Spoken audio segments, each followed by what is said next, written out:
Big Boss Diamond Evet arkadaşlar şu anda canlı bir tane gemimiz batıyor. Gemimiz batmak üzere. Hello guys, welcome back. So a pirate themed party boat carrying British tourists suddenly sank off the coast of Turkey, sending 148 passengers jumping into the sea to save their lives. Arkadaşlar akvaryumda. Ver abi ver getir.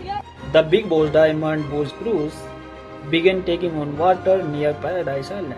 Terrifying video shows the massive boat leaning sharply one side as tourists screamed and rushed for safety. Passengers were seen jumping into the water while nearby rescue boats quickly arrived to help. Within less than 1 hour, the entire ship disappeared beneath the sea. Thankfully, everyone on board was rescued and no deaths immediately were reported.